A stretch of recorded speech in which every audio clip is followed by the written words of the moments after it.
Argentina রাত পোহালেই মাঠে নামবে প্যারাগুয়ের বিপক্ষে নিজেদের শেষ ম্যাচটিতে বড় ব্যবধানের জয় ছিনিয়ে নিতে না পারলেই কপাল পুড়বে আর্জেন্টিনার এবং ভাগ্য খুলবে ব্রাজিলের। প্যারাগুয়ের বিপক্ষে ম্যাচটি জিততে অনেক বড় পরীক্ষাও দিতে হবে আর্জেন্টিনাদের। আর্জেন্টিনা বড় ব্যবধানে জিততে না পারলে কেন কপাল পুড়বে আর্জেন্টিনার এবং ভাগ্য খুলবে ব্রাজিলের, এবং আর্জেন্টিনা ও প্যারাগুয়ের পরিসংখ্যান নিয়ে বিস্তারিত থাকছে শামীম আহমেদের লেখা প্রতিবেদনে। টুর্নামেন্টের শুরুতে শিরোপা ধরার লড়াইয়ে আর্জেন্টিনা ব্রাজিলের থেকে অনেক এগিয়ে থাকলেও ব্রাজিল চমক দেখিয়ে ঘুরে দাঁড়িয়েছেন। এই টুর্নামেন্টের পয়েন্ট টেবিলের শীর্ষে থাকা দলকেই চ্যাম্পিয়ন বলে ঘোষণা দিয়ে টুর্নামেন্ট শেষ করবেন। আর্জেন্টিনা শুরু থেকে দুর্দান্ত আধিপত্য ও চমক দেখিয়ে দুর্দান্তভাবে ব্রাজিলকে হারিয়েছিল 6-0 গোলে। এরপরে আবারও কালকে পুনরায় ম্যাচ হয়েছে আর্জেন্টিনা ও ব্রাজিলের।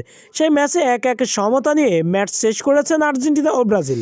এবার কাল সকালে আর্জেন্টিনা আবারও শেষ ম্যাচে মাঠে নামতে যাচ্ছেন।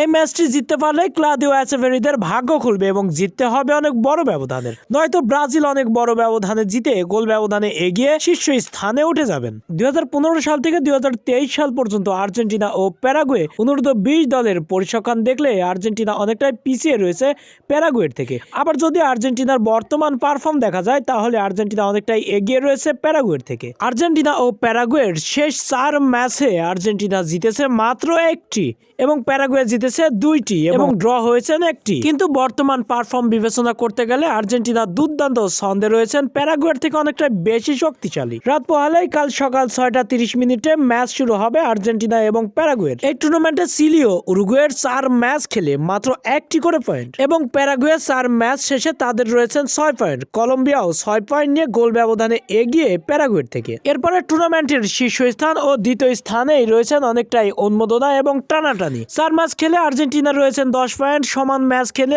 ব্রাজিলেরও রয়েছেন 10 পয়েন্ট। সবকিছুই সমান, কিন্তু আর্জেন্টিনা রয়েছেন দ্বিতীয়তে এবং ব্রাজিল রয়েছেন শীর্ষে, কারণ গোল ব্যবধানে এগিয়ে আর্জেন্টিনার থেকে ব্রাজিল। এজন্যই আর্জেন্টিনা যদি বড় ব্যবধানে কাল সকালে জিততে না পারে প্যারাগুয়ের বিপক্ষে, তাহলে শীর্ষস্থান থেকে আর্জেন্টিনার থেকে ব্রাজিল ছিনিয়ে নিবে এই টুর্নামেন্টের শিরোপা।